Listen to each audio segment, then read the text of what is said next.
You need to think about it. Okay. What did we do yesterday? What did we do today? What did we do? Okay. So what did you think about visiting the walking street? Whenever you're ready. Yesterday we went to a women's correctional facility. So we went to Angeles, which is a city. It's about 2 hours away from Manila. We visited an urban poor community and we saw the Gabriela headquarters that they have there. And we visit some of the women political prisoners. A big part of it was how big a role Americans played in the walking street and how our intervention in the Philippines with our military and our tourism was playing a big role in this this industry that's it's now become in human trafficking. The battle is with the government, and they struggle to keep what little they have in their homes. And there we talked to members of the community who also happen to be Gabriela members, and they talked to us kind of about their struggle of living there and Learned about the reasons for their living situations, which was the result of demolitions, and it put them in this government housing. We were able to actually go into the homes of some of the people who lived there. Their spirits are not broken. They fight from inside, and they say they will continue fighting once they're released.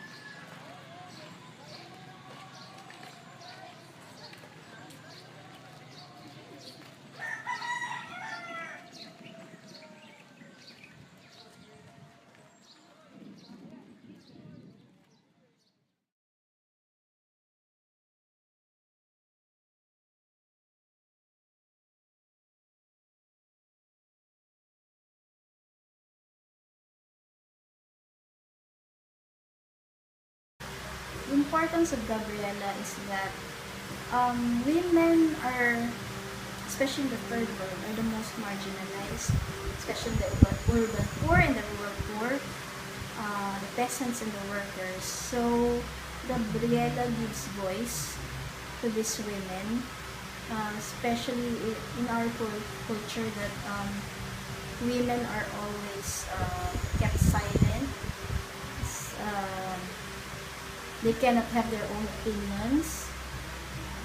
So Gabriela empowers the women, especially those in the marginalized, which comprises more than 70% of the population, to struggle and to never stop looking forward to change and to always express themselves,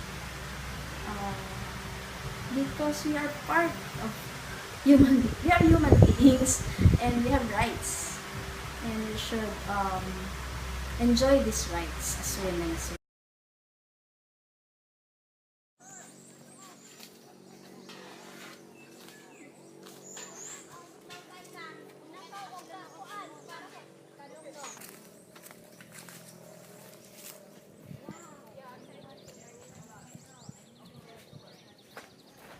We went to talk to a community there called Riverside, and it was really nice that we got to talk to them because it really brought the problems like more to light, because we've just been learning about it and now we were able to like talk to people about it. Angeles is a very important city that Gabriela must organize the women. For a long time, when the basis was here, and the Filipino women, prostituted women, were called little brown fucking machines. And Angeles City is very popular especially with the American soldiers. And it is very important right now, especially that the government in the US has another agreement, the Enhanced Defense Cooperation Agreement, that puts that gives back bases to the US again.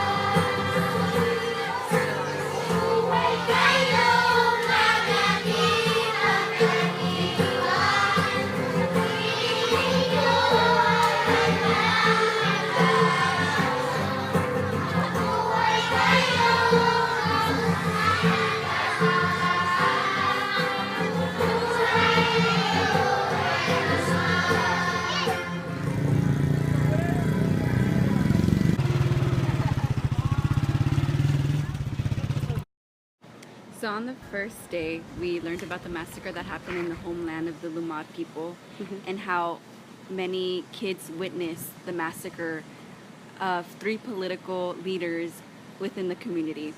And I learned after talking to one of the community educators that many of these kids were really scared and afraid, and she talked to me about them needing some form of therapy after seeing these people get a shot in the head. It was really hard for them to experience this because it's never happened before in their community. It's never been this bad, where they had to, where they've been displaced for so long because of this massacre.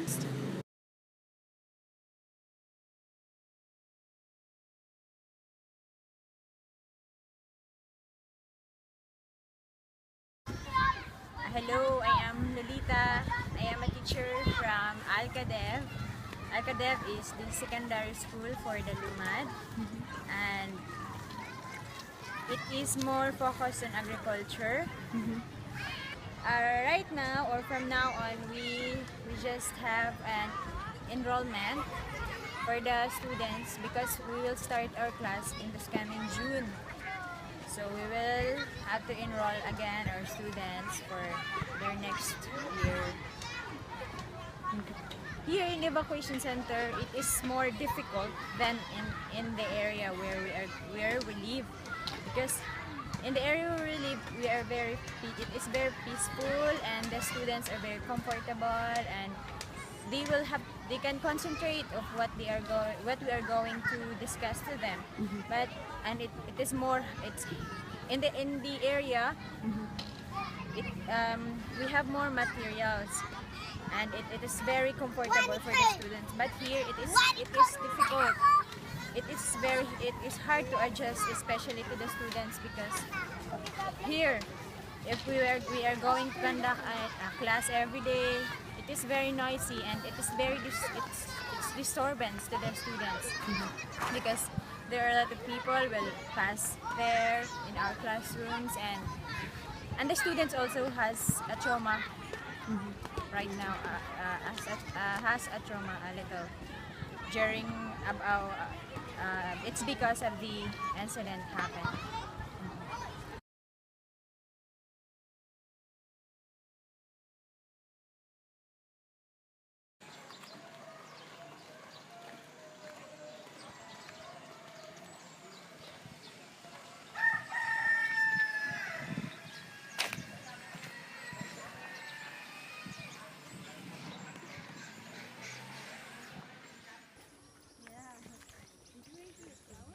Yeah.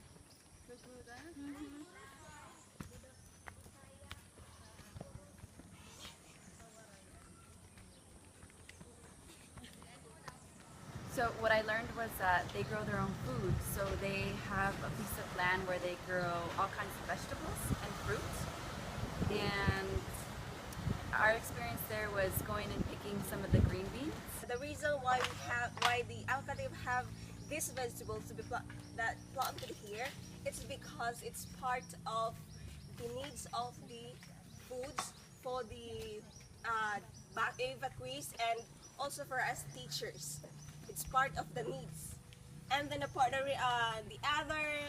other cost for this is to be sold to the market for the use of the other needs. So I think the most powerful thing that stood out visiting the Lumad community was the Alcadev school.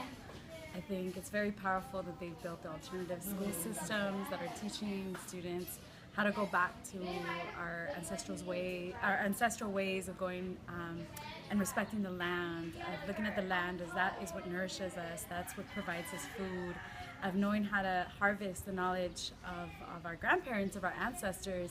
And unfortunately, having this alternative school has been the threat to the government that is now displacing them. I think it's such a slap in the face that the military continues to now use it as a military base. And so to me, that probably is the most striking thing that I take away, that it shows you how powerful education can be and how powerful alternative education to capitalist systems can be.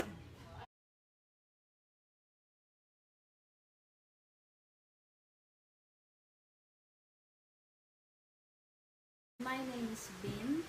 and I'm from the Public Information Committee of Gabriela. Okay. And then what do you hope LMU students get when they come to your organization every summer? Like, what do you hope to get out of Of it? course, every year when LMU students come, we have certain campaigns that we want to have the students adopt. Like for last year and this year, we have the LUMAD campaign to have the LUMADs go back to their lands because they were displaced by militarization, and most especially the schools. They had to close some schools because occupation by the military, and they were accused of being members of the New People's Army, and they say it's a training ground for the New People's Army. And I think the LMU students could help, first of all, in spreading the campaign, because it's a local campaign now, and we hope that you will help pressure our government to have this the LUMADs return to their land.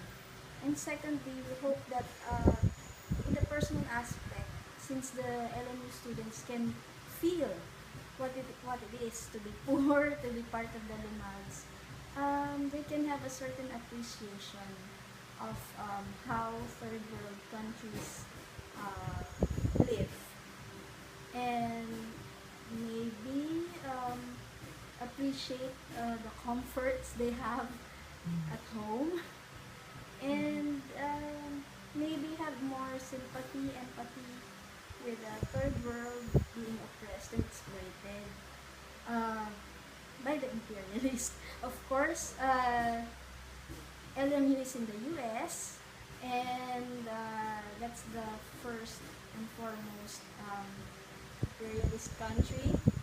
But we'd like to emphasize that it's the government, not the people, that we are against. The people, of course, can help, especially the students, because they are the most articulate, and they have the most radical thinking. They have fresh views of things, so they have the ability to appreciate these things. So that's very important for us. This whole trip, I've been continuously amazed by the attitude and positive energy that comes from all of the people that we've met. Whatever their situation is, whatever social problems they're tackling, every single person we've met has hope and strength, and it's something that I'm going to take home with me and I'm very inspired by. I think to me, Philippines has been amazing. Philippines reminds me so much of the country I come from. My family's from Mexico, and so we share that same history of colonization, of resistance. The people here are so resilient. There are so many human rights violations, but this is not keeping anyone down. So the one thing I'm taking with me is we've got to keep fighting. We've got to keep on with the struggle. The women are facing life. They've been, as political prisoners, and the one thing they said was, makiba, makiba, makiba.